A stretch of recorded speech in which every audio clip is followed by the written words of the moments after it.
السلام علیکم ورحمۃ اللہ وبرکاتہ۔ دوستو، حضرت عثمان غنی رضی اللہ تعالیٰ عنہ کا یوم وصال 18 ذوالحجہ مشہور ہے، تو آپ کے بارے میں تھوڑی سی انفارمیشن کہ آپ کا نام نامی اسم گرامی حضرت عثمان ہے، آپ کی کنیت ابو عمر ہے اور آپ کا لقب ذو النورین ہے، یعنی دو نوروں والے، کیونکہ حضور علیہ الصلاۃ والسلام نے اپنی دو صاحبزادیوں کو آپ کے نکاح کے اندر یکے بعد دیگرے دیا، بلکہ ایک روایت ملتی ہے کہ آپ نے فرمایا میری جتنی بھی بیٹیاں ہوتی میں عثمان غنی کے نکاح میں یکے بعد دیگرے دیتا رہتا، اور آپ عثمان غنی رضی اللہ تعالیٰ عنہ غنا کی وجہ سے، یعنی اپنا مال حضور علیہ الصلاۃ والسلام کے فرامین کے مطابق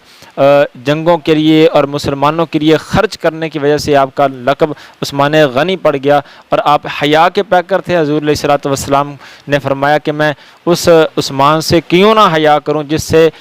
خدا کے فرشتے بھی حیا کرتے ہیں، اور آپ نے خلافت سنبھالی، تقریباً 12 سال سے زیادہ عرصہ آپ نے خلافت سنبھالی، اور پھر کچھ ناچاکیوں کی وجہ سے بلوائیوں نے آپ پر آپ کے گھر میں گھس کر حملہ کیا اور آپ کو 35 ہجری میں اس حال میں شہید کیا کہ آپ قرآن پاک کی تلاوت کر رہے تھے، اور آپ کا خون مبارک قرآن پاک کے اوراق پر گرا، اور آپ اس دنیا سے اس حالت میں رخصت ہوئے کہ 40 دن تک پانی بند تھا۔ وہ حضرت عثمان غنی جس نے مدینہ پاک سے بئر روما کو خرید کر، یعنی پانی کے کنویں کو خرید کر مسلمانوں کے لیے وقف کیا، سارا مدینہ